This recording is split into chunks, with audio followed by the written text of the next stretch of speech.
Assalamualaikum warahmatullahi wabarakatuh. Perkenalkan, nama saya Rainal Safarudin. Di sini saya akan menjelaskan mengenai pembagian wilayah laut dan ruang udara menurut ketentuan hukum laut internasional yang diatur dalam United Nations Convention of the Law of the Sea atau UNCLOS. Sistem ini digunakan oleh hampir seluruh negara di dunia sebagai dasar menentukan batas kewenangan negara di laut. Sebagai contoh, bayangkan jika kita berdiri di suatu daratan suatu negara, lalu bergerak perlahan ke arah laut lepas. Setiap jarak tertentu dari garis pantai memiliki status hukum yang berbeda-beda dan menentukan hak serta kewajiban negara maupun negara lain. Zona pertama yang paling dekat dengan daratan adalah perairan kepulauan.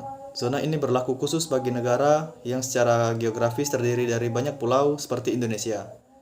Dalam konsep ini, negara boleh menarik garis pangkal lurus yang menghubungkan titik-titik terluar pulau terluar.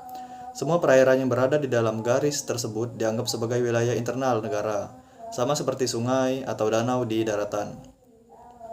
Artinya, negara memiliki kedaulatan penuh di wilayah ini, baik di atas air, dasar laut, maupun ruang udara di atasnya. Namun, hukum internasional tetap memberikan hak tertentu kepada kapal asing untuk melintas melalui jalur pelayaran khusus yang ditetapkan, selama pelayaran itu tidak mengganggu keamanan dan ketertiban negara pantai. Setelah melewati perairan kepulauan, kita masuk ke zona laut teritorial. Lebarnya maksimal 12 mil laut yang diukur dari garis pangkal. Di zona ini, negara masih memiliki kedaulatan penuh sebagaimana di daratan. Negara berhak mengatur semua aktivitas, mulai dari pelayaran, eksplorasi sumber daya, penegakan hukum, hingga penggunaan ruang udara. Namun, terdapat satu prinsip penting, yaitu hak lintas damai bagi kapal asing. Hak ini memungkinkan kapal negara lain melintas tanpa harus meminta izin terlebih dahulu, asalkan pelayaran tersebut tidak bersifat mengancam, tidak melakukan latihan militer, tidak memata-matai, dan tidak mencemari lingkungan laut. Untuk zona berikutnya adalah zona tambahan atau contiguous zone. Wilayah ini membentang hingga 24 mil laut dari garis pangkal, artinya 12 mil laut dari laut teritorial. Di sini, negara tidak lagi memiliki kedaulatan penuh, tetapi tetap memiliki kewenangan terbatas.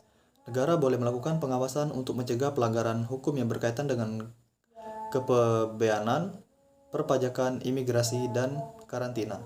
Misalnya, jika ada kapal yang dicurigai membawa barang selundupan atau melanggar aturan imigrasi, aparat negara pantai dapat mengambil tindakan di zona ini. Jadi, zona tambahan berfungsi sebagai wilayah penyangga keamanan sebelum memasuki wilayah laut bebas. Lebih jauh lagi terdapat zona ekonomi eksklusif atau ZEE yang membentang sampai 200 mil dari laut dari garis pangkal. Zona ini sangat penting karena berkaitan langsung dengan sumber daya alam. Dalam ZEE, negara tidak memiliki kedaulatan penuh atas wilayah laut, tetapi memiliki hak berdaulat khusus untuk eksplorasi, eksploitasi, konservasi, dan pengelolaan sumber daya alam. Ini termasuk penangkapan ikan, pengeboran minyak, eksplorasi gas, serta pemanfaatan energi laut seperti arus dan angin. Negara lain tetap boleh berlayar, terbang di atasnya, tetapi mereka tidak memiliki izin mengambil sumber daya tanpa izin, karena luasnya bisa mencapai 200 mil laut. ZEE sering menjadi sumber konflik antar negara, terutama jika wilayahnya saling tumpang tindih. Di bawah permukaan laut terdapat konsep landas kontinen. Ini bukan wilayah air, melainkan dasar laut dan tanah di bawahnya yang merupakan perpanjangan alam dari daratan suatu negara. Secara hukum internasional, landasan kontinen memiliki minimal berlaku hingga 200 mil laut, tetapi dapat diperpanjang sampai 350 mil laut apabila negara dapat membuktikan secara ilmiah bahwa struktur geologi dasar laut tersebut merupakan kelanjutan alami dari wilayah daratannya. Hak negara di landasan kontinen hanya terbatas pada sumber daya di dasar laut seperti mineral, minyak, dan gas. Negara tidak menguasai air di atasnya jika wilayah tersebut sudah berada di luar ZEE. Artinya, kapal asing tetap bebas melintas di atasnya meskipun dasar lautnya merupakan hak suatu negara. Jika kita terus bergerak menjauh dari pantai, melewati batas 200 mil laut dan keluar dari zona ZEE, kita akan memasuki wilayah laut lepas. Laut lepas adalah wilayah yang tidak berada di bawah kedaulatan negara manapun. Prinsip berlaku di sini adalah kebebasan laut. Semua negara, baik yang memiliki pantai maupun tidak, memiliki hak yang sama untuk berlayar, menangkap ikan, melakukan penelitian ilmiah, serta memasang kabel komunikasi di bawah laut. Namun, kebebasan ini tetap dibatasi oleh kewajiban internasional seperti larangan perompakan, perdagangan budak, penangkapan ikan ilegal, serta kewajiban melindungi lingkungan laut. Selain itu, pembagian wilayah laut, gambar tersebut juga menunjukkan pembagian ruang udara. Ruang udara nasional berada di wilayah daratan, perairan, kepulauan, dan laut teritorial. Di ruang udara ini, negara memiliki kedaulatan penuh sehingga pesawat asing harus memperoleh izin sebelum melintas. Di luar batas itu disebut ruang udara internasional, di mana pesawat sipil dapat terbang dengan mengikuti aturan penerbangan internasional. Pembagian ini penting karena berkaitan dengan keamanan nasional, pengawasan wilayah, serta pengaturan lalu lintas udara global. Keseluruhan pembagian zona tersebut menunjukkan bahwa hukum laut internasional tidak hanya mengatur soal batas wilayah, tetapi juga keseimbangan antar kedaulatan negara dan kepentingan masyarakat internasional. Semakin dekat suatu wilayah laut dengan daratan, semakin kuat kewenangan negara atas wilayah tersebut. Sebaliknya, jika semakin jauh dari pantai, kewenangan negara semakin berkurang dan dapat digantikan dengan prinsip kebebasan bersama. Sistem ini dirancang agar tidak terjadi perebutan wilayah laut secara sewenang-wenang sekaligus memastikan bahwa sumber daya laut dapat dimanfaatkan secara adil dan berkelanjutan.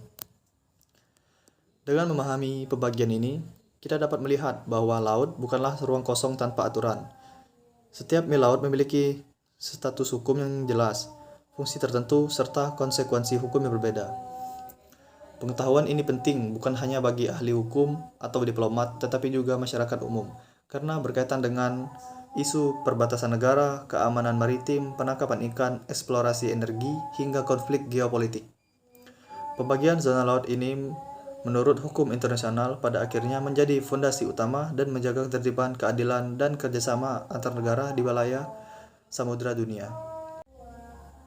Jadi, untuk kesimpulannya, pembagian wilayah laut menentukan ketentuan United Nations Convention of the Law of the Sea menunjukkan bahwa laut itu tidak bersifat bebas sepenuhnya, melainkan terbagi ke dalam zona-zona dengan ketentuan hukum dan tingkat kewenangan yang berbeda. Dimulai dari perairan kepulauan dan laut teritorial yang berada di bawah kedaulatan penuh negara, kemudian zona tambahan dan zona ekonomi eksklusif yang memberikan hak terbatas terutama pengawasan dan pemanfaatan sumber daya, hingga landas kontinen yang berfokus pada hak atas dasar laut. Di luar semua itu, terdapat laut lepas yang menjadi wilayah laut bersama umat manusia dengan prinsip kebebasan internasional. Pembagian ini menegaskan bahwa semakin dekat suatu wilayah laut dengan daratan, semakin besar kekuasaan negara terhadapnya, sedangkan semakin jauh dari daerah pantai, kewenangan negara semakin berkurang dan digantikan oleh kepentingan bersama masyarakat internasional. Sistem tersebut dibuat untuk menjaga keseimbangan antara kedaulatan negara, kebebasan navigasi global, perlindungan sumber daya alam, dan stabilitas hubungan antar negara. Dengan demikian, hukum laut internasional berfungsi sebagai kerangka aturan yang memastikan bahwa pemanfaatan laut berlangsung secara tertib, adil, dan tidak menimbulkan konflik sekaligus melindungi laut sebagai sumber kehidupan bagi seluruh dunia. Selain itu, pembagian zona laut juga memiliki dampak strategis yang sangat besar dalam bidang politik, ekonomi, pertahanan, dan lingkungan. Negara yang memahami dan mampu mengelola wilayah laut secara baik akan memperoleh keuntungan besar, baik dari sektor perikanan, energi, maupun jalur perdagangan. Sebaliknya, ketidaktahuan atau lemahnya pengawasan dan dapat menyebabkan pelanggaran batas wilayah, pencurian sumber daya, hingga sengketa internasional.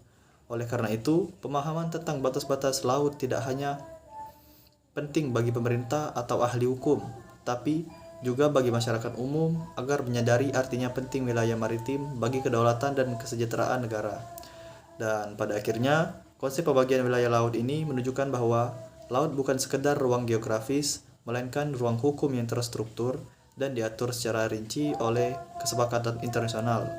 Aturan tersebut menjadi dasar terciptanya ketertiban global di lautan, mencegah konflik perebutan wilayah, serta menjamin pemanfaatan laut dilakukan secara bertanggung jawab dan berkelanjutan demi kepentingan generasi sekarang maupun generasi untuk masa depan.